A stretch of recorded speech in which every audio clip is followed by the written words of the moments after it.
Well, good afternoon, ladies and gentlemen. I'm Bob Miller, and it is my pleasure and privilege to be able to welcome you.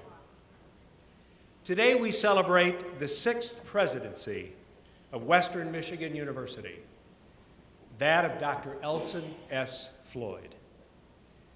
There are a number of distinguished guests with us today, including the former First Lady of WMU, Carmento Floyd, her son, Kenneth Edwards, Dr. Floyd's mother, Dorothy Floyd, and his Aunt Ernestine Littlejohn. Please join me in welcoming the Floyd family back to Kalamazoo and Western Michigan University.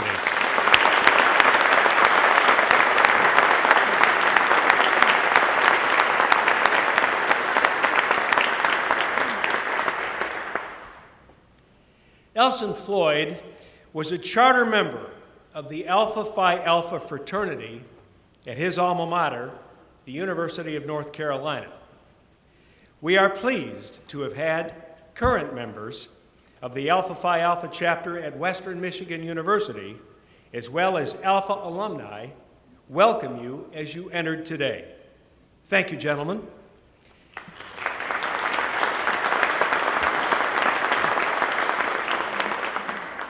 And Sisters of Carmento from Alpha Kappa Alpha sorority are with us as well.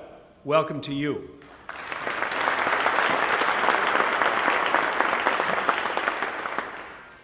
I am now pleased to introduce Dr. J. Frederick Bland and the Second Missionary Baptist Church Ensemble. Dr. Bland is the founding music director for the Voices of Western Michigan University Gospel Choir and is the senior advisor for the Young Black Males Support Network at WMU. Ladies and gentlemen, Dr. Bland.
All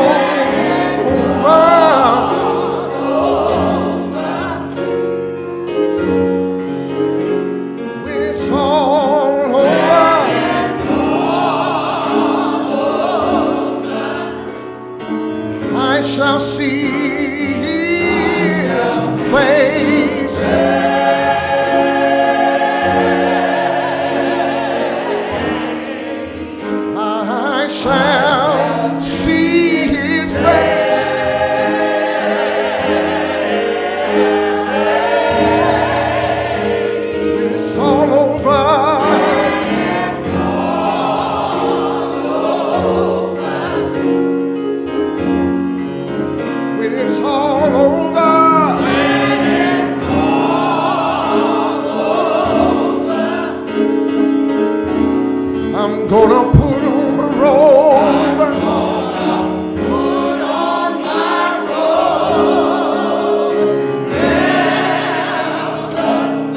How I made it.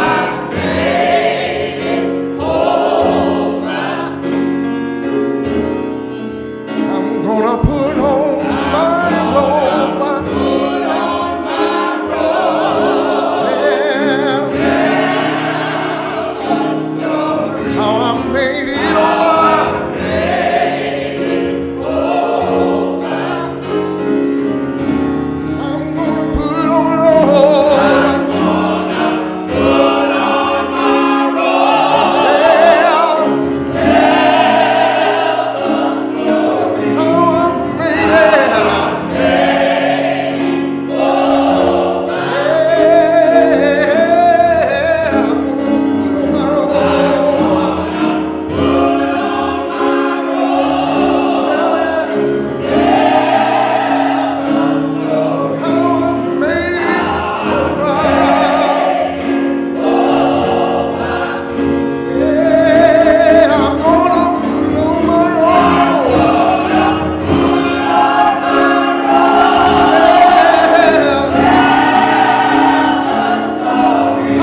to sing Every Praise is to Our God. And this is a kind of a rocking one, because that's what life is about, amen, moving.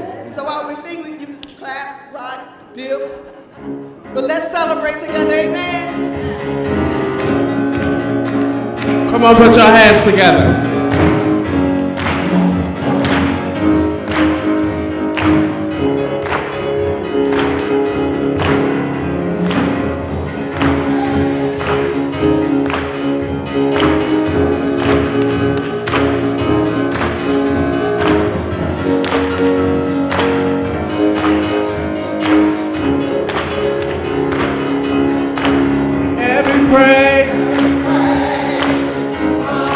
Every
Ensemble.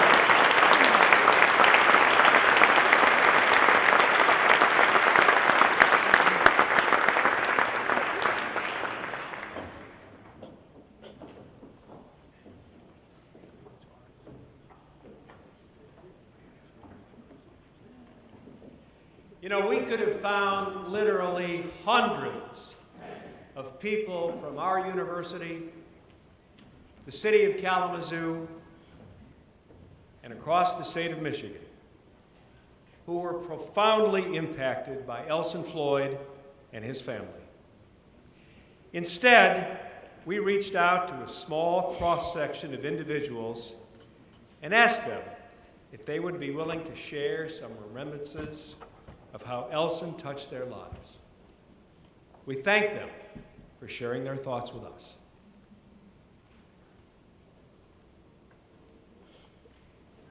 Who was he? His character. He was honest. He was a self-starter. He was transparent. He was a family man. And he was so dear to me. He was my friend. You know, Elson was a guy that I could count on. He'd give the straight scoop. He was, you know, for sure he was a supporter, but he was a supporter for the right reasons, because he demanded of me the same thing that he demanded among his professionals and the team that he had. And therefore, we had really a very tight relationship. Well, if you see a picture of Elson, you always see a smile on his face, and I think it just drew everybody to him. He and Carmento, his wife, a wonderful couple who brought people together. And this was not just about the university, although he was the president of the university, but this was about the university and the community. And his legacy, I think, for me, the legacy he provided is the economic vitality of this community has prospered. He knew that keeping people here, good intellectual capital here, kept families here, and benefited our community, and he worked very hard on that. I only wish Elson had stuck around. What amazed me about him was he never seemed to forget anybody's name. You know, I mean, I'd see him at football games and he'd walk up to people that I knew that he'd only met once or twice, and he knew their name and all about them. And he just, everybody that talked to him, he would touch them. You know, he was super. I mean, it's just hard to say, you know. I had a lot of respect for the person. There was a time when it was Com University night, and I was over there to cover, and so I'm looking for President Floyd. And I could tell where he was because there was a cloud of dust in the distance, and I knew that at the head of that cloud of dust, kicked up by at least 100 students following him around, would be President Floyd. He was a gentleman, definitely a colleague. I do believe he was before his time when you speak of higher education and what he has done. But I think the most important thing to do is that he was a very good friend and remained a friend for a very long time. And so, if anything, that's not only what I'm going to cherish, but that's what I've always been known as Elson for. I think probably one of the most poignant moments probably is when I was hired. Elson came in early June of actually it was before he was going to be starting his job July 1. Asked him to sit at the end of the meeting. He only gave me 30 minutes. But lo and behold, June 30th, 7 o'clock p.m., I get a call, pick me up from the airport. So, picked him up from the airport, we went to the president's house. We looked at his empty home, he nodded and said, okay, let's go to the office. Mind you now, this is around 7:30, 8 o'clock. Do you know we worked until 3 p.m., 3 a.m. in the morning, Saturday. And so I assumed I was working with him, didn't make no assumptions. I asked him, do I have to see you on Monday? He says, no, you'll see me on Saturday morning at 8 o'clock. That's the first day I started. I never made the assumption I was hired, but I assumed that time that I was hired. But what I learned from that experience is that you can never underestimate Elson Floyd. But one thing you can know about him is that he's going to always look out for the best interests of those that are around him. And so from that became probably one of the most poignant points of our start of our relationship, the start of our friendship. And to this day, One of the more difficult days working for Elson Floyd was on 9/11. I remember watching the second plane hit, as we had TV in our office. And we'd all been watching the first plane, the coverage of the first plane, but when the second plane hit, we knew that we were dealing with something more grave. And at that time, we were training a contingent of students from the United Arab Emirates. And it was fairly public. It was a big deal that these students had come over and were going through the International Pilot Training Program. And it was even clear where they were living in an apartment complex in Battle Creek. And he was very concerned, Elson was very concerned for the safety of those students. And within a few hours, we had a van over there to pick up those students. And they were brought to the Gilmore House, where they stayed for quite some time. And I think that really speaks to the character of Elson Floyd. And the students were the first thing on his mind and their safety. I can remember during a snowstorm, he called me and said, well, what are you doing? Nothing. What are your grandsons doing? Nothing. Why don't you come over and we can go slick? So the first one down the hill after we got there was Dr. Floyd. he was the one that went down first, and I think he went down that hill more than the kids did. And he had a great time. He enjoyed himself. Well, he was a person whom I got to know after he came to Western. But I first got to know him, meet him, when he came as a candidate for the position after Dr. Hannity announced his retirement, and a search committee was formed, and I was asked to serve on that committee. I was very happy to do so. And we interviewed some 6 candidates in Chicago, and we flew them in, interviewed them, and they flew out. And but the third person that we interviewed was Dr. Elson Floyd. He was the one who walked into the room. I said, who is this man? Because he introduced himself to each person on the committee before he sat down. And 2 minutes later, I was so impressed. Only 2 minutes. I was so impressed with his presence, his mannerism, and his response to our probing questions. So I said, this man will be a president somewhere, sometime, so why not Western? And that was my first time meeting Dr. Floyd, Elson Floyd.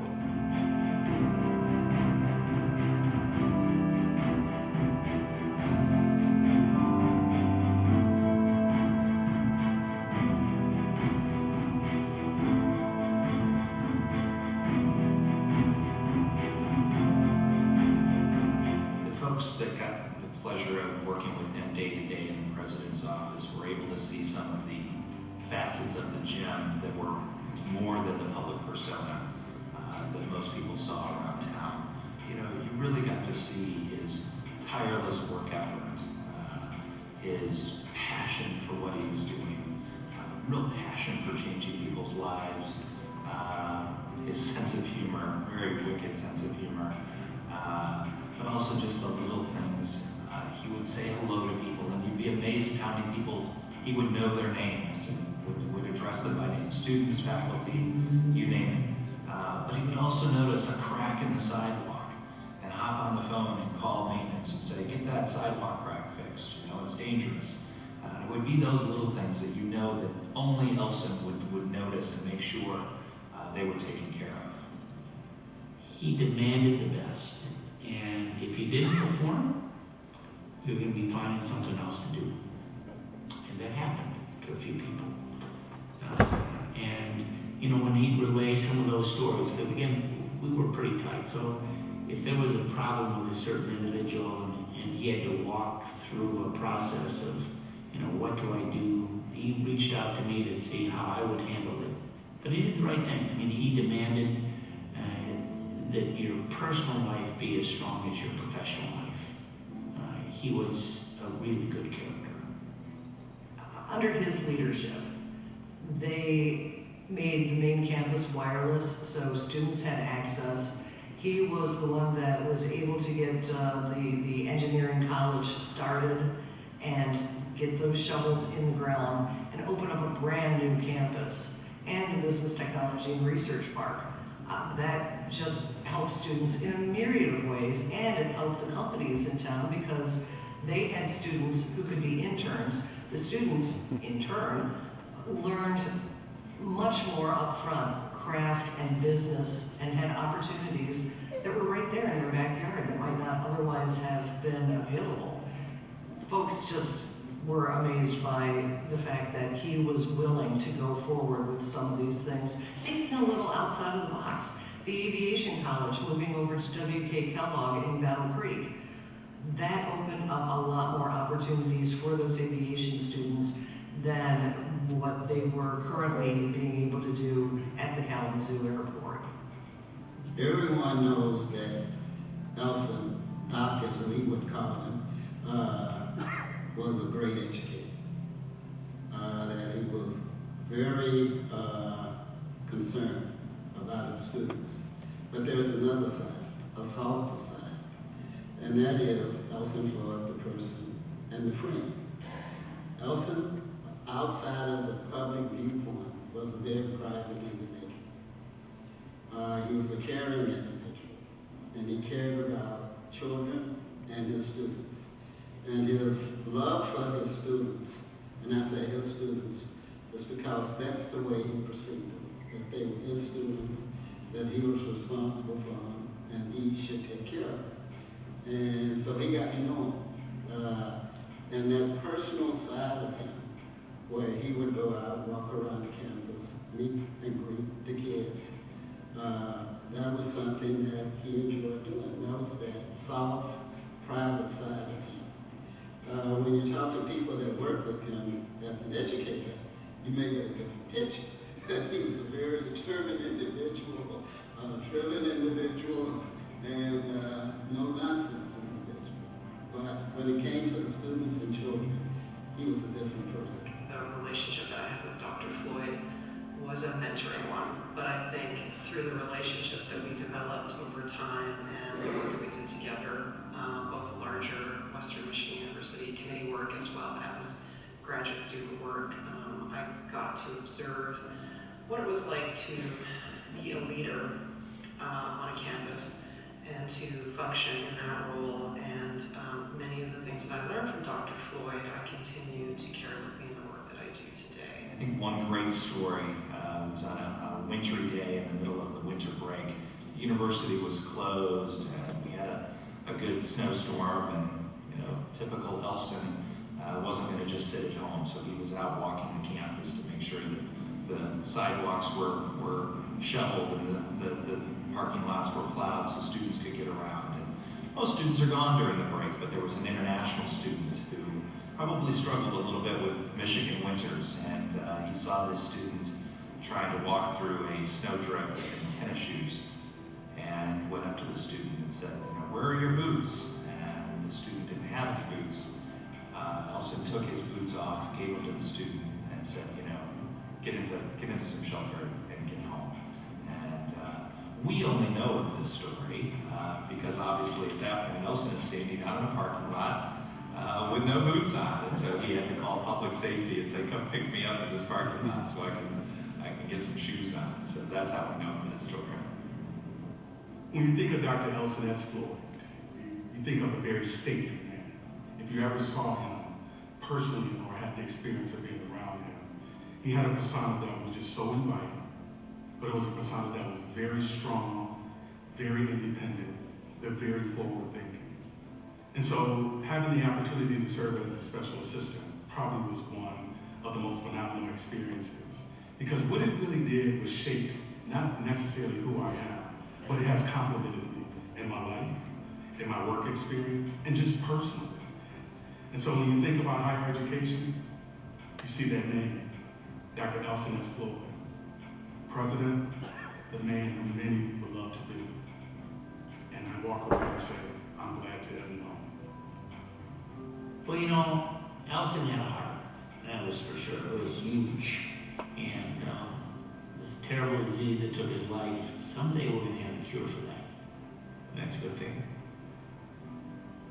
We refer to him as Doc. We didn't call him Dr. Floyd, Elson Floyd. It was Doc, it was just Doc. And we are going to miss Doc. He was too young to leave this earth. He had too much to give. And I'm really sad that we couldn't be here and shake his hand and give him a hug. Working with Elson Floyd was the best time I've ever had in my entire career. He was an amazing man, a gifted man. But I think we know that we're all a better place, and Western Michigan University is a better place because of him. When he passed, I remember going home and telling my wife, I hope they name the building after him, because he deserves it, you know. But Elson was a sincere man. And it was not about Elson, I found out, came to realize. It was not about Elson. It was Elson pursuit. You want to serve students. You want to make sure they got an outstanding, excellent education. And I began to tear here, and because he was so dear to me. He was my friend. And he left us too soon. And I thank his wife and his mother for sharing him with us at Western, especially at Western. He was one I admired, and he was so dear to me. He was my friend.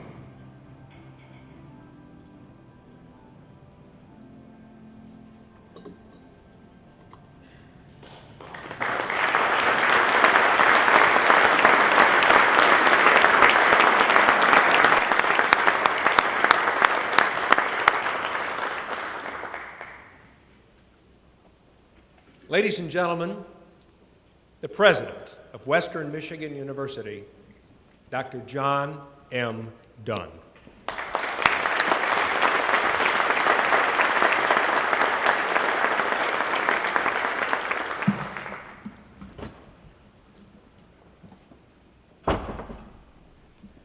Good afternoon. What another nice round of applause for this beautiful video.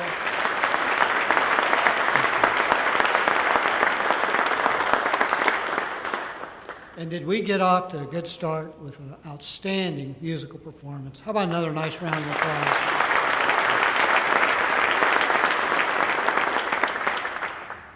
You had me clapping, and I think my back's a little bit better now, too, so thank you. It is my pleasure to be with you this afternoon. And first, let me thank all of our colleagues and friends in the community and beyond who shared their remembrances with us today. And thanks to all of you for stopping whatever you were doing today to spend a little time here with us in this moment of celebration and remembrance.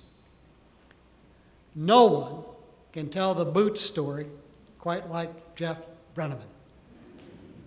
And I wish I'd been there to see Elson Floyd sledding down that hill with Jim Green and his family. And I know that many of you here in the audience have your own favorite Dr. Elson Floyd story. And I hope that through this event and the days to come, you'll allow yourself the time to reflect and to smile at your personal memories, because today is a celebration of those memories and the time Dr. Floyd spent with us.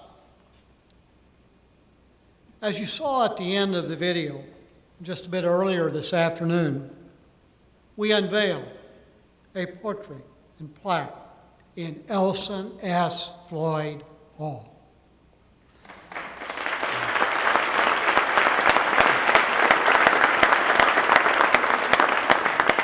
What a privilege and an honor it was to be part of that, and our deepest thanks to the Board of Trustees for their wisdom in bestowing that honor on Dr. Floyd. After we had the privilege of looking at the portrait plaque, we walked out of the main entrance under the signage that also proudly bears the Floyd name. And as your schedule permits, I invite you to drive by and walk through the building and the development is so central to the legacy of the Floyd years at Western Michigan University. Well, I first met Elson Floyd several years ago. It is really over the past few years that we developed a friendship and explored a shared bond. Over the past 2 years, we met several times in Washington, D.C., where we were both members of the Board of Directors of the American Council on Education. Elson always expressed his love for this university and this community, and he would pepper me with questions about campus personalities and initiatives, as well as new developments in Kalamazoo. And yes, there were times where we spoke about a few of you in this audience and developments here, so we shared some of those stories as well. More than a dozen years after leaving WMU for an academic career that included 2 additional presidencies, university presidencies, Elson and Carmento remained genuinely committed to Western Michigan University and to Kalamazoo. As we've heard earlier, Elson Floyd was the 6th president of Western Michigan University. The strongest bond we shared, of course, was that we were both members of an elite group. In the 112-year history of Western Michigan University, there have been only 8 presidents. When Elson and I sat together at those Washington meetings, we could say and smile at one another and say we represented a quarter of the university's leadership, represented right there in that single room. And I'm told that when the University of Missouri Board of Regents, wisely I might add, extended an offer to Elson, there was one facet of the University of Missouri system presidency that caused him to raise an eyebrow and gave him pause.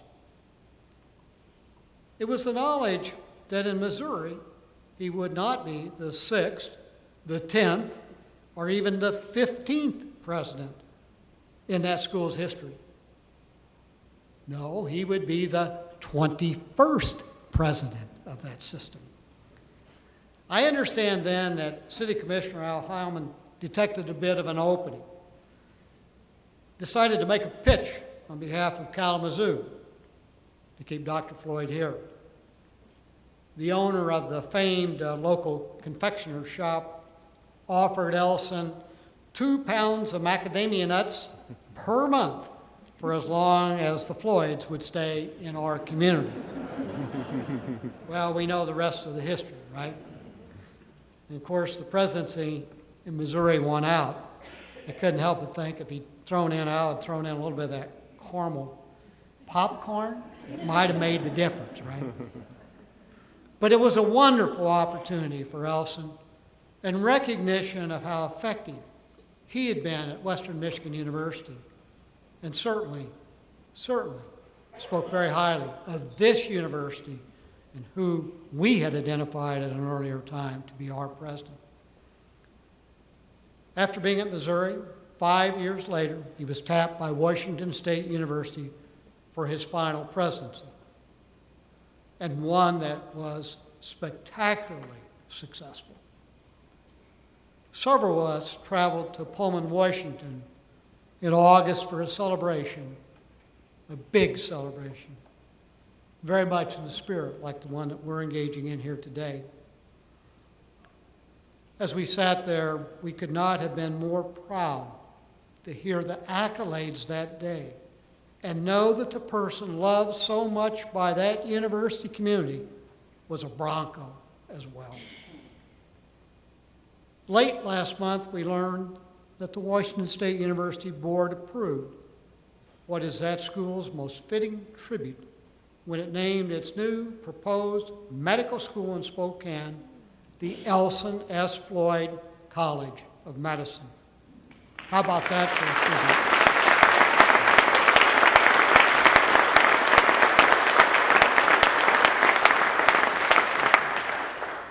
Dr. Floyd became a Bronco, a Tiger, and then a Cougar. 3 presidencies in very different communities, but each a resounding success. That was the Elson Floyd career path. On a deep and very personal level, he never lost sight of the critical lesson in his own life, the value of education he learned from his parents, Mother Floyd, the guidance that he received from you as a child. It was what he wanted for every student and what he modeled for everyone whose life he touched. Seattle Times columnist John Tolton put it best in June when he said, and I quote, "Elson Floyd's life was a master class in the benefits of a university education." Dr. Floyd knew very well it's always about students. It's always about the students. Tolton's comment, I think, is the most concise and accurate description I can imagine, and one I will use going forward when I, too, as we heard earlier, describe our friend, your friend, my friend, Dr. Elson Floyd. And now, it's my privilege, really an honor, to invite to the podium our former First Lady, the woman who shared the journey and left her mark on our community as well. And we all know that great things happen through the relationship and the work that Carmento Floyd did here as well, serving Western Michigan University, our community. So would you please give me a very, very warm Bronco welcome, Carmento Floyd, Mrs. Elson S. Floyd.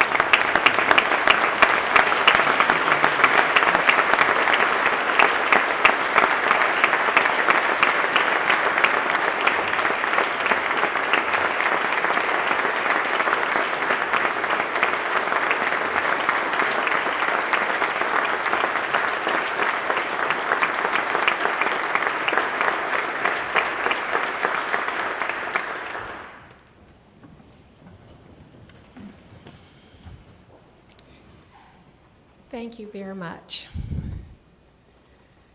Thank you very much for being here. This has been an extremely difficult time for our family, but we've had a lot to celebrate. Dr. Dunn, I lost him. Oh, there he is. I have to tell you that our Western community reached out from the very beginning, the very moment it became known that Elson had passed. And it started with Dr. Dunn. He's called me many times. He's reached out and he's shared his stories and his love for Elson and the love that this community and this university has had for him. So to you, Dr. Dunn, and Mrs. Dunn, who's not able to be with us today, I say thank you. The trustees at Western Michigan University, our university, and all of you who have served this university have been just wonderful. And for that, I thank you. And I have to tell you, you did set the spirit for this. You, just wonderful. Thank you for the musical selections, and I thank you very much for being here.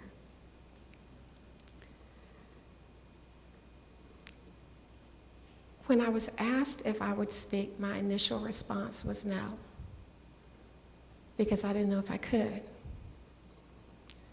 But I know Elson well enough to know that he would want you to know how much he loved and appreciated you.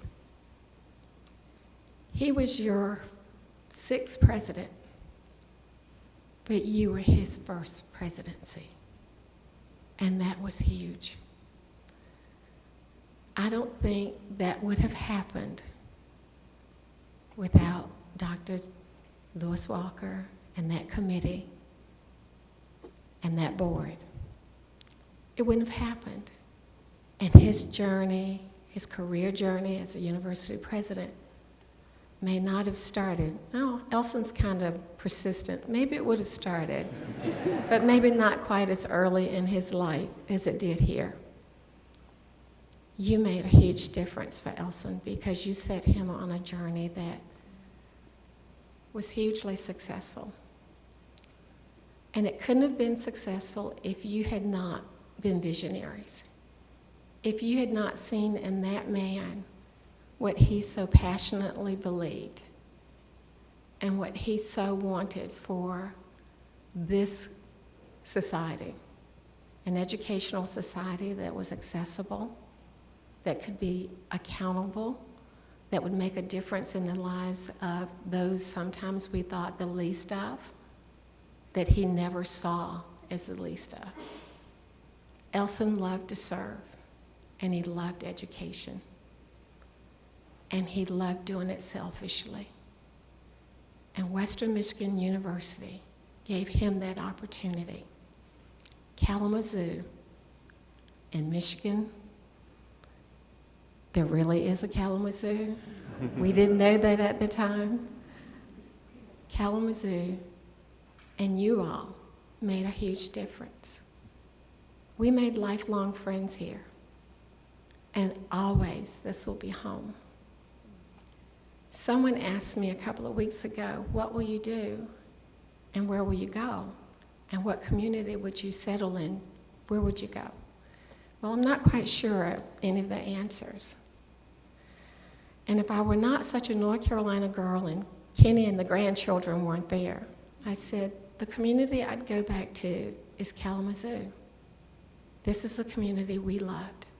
This is the community that loved us.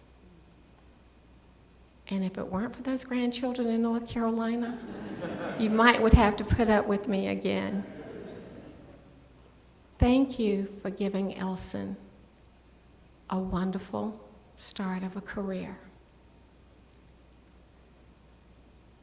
Elson was very successful at the other universities, but he never, ever stopped loving Western Michigan.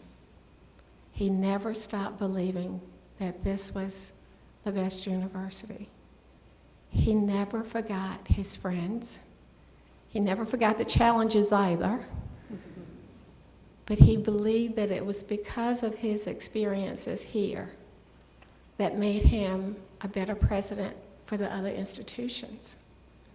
You taught him how to be a university president, and he learned that lesson well. And thank you for that. For me, I think Elson today has come full circle. You were his first presidency. The other universities have been wonderful. Washington State University, they learned from you because they loved us too. And they loved us well. But I have to tell you, I think you brought Elson full circle. His first presidency was Western Michigan University.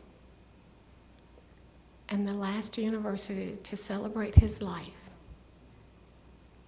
to bring him home, was Western Michigan University.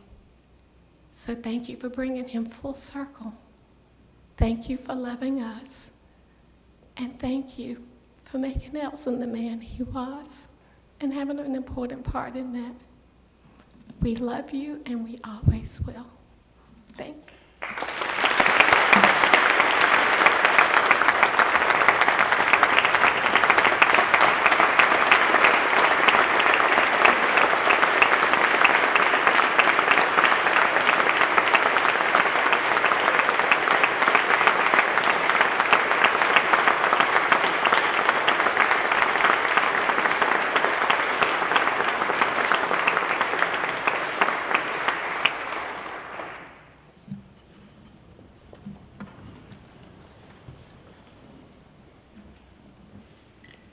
In conclusion, I would like to thank all of you for being here today. And I'd like to thank the people who helped make today possible, including Dr. Martha Warfield, Kayla Schumann, Jackie Volkman, Sherry Glazer, and Arnold Taylor.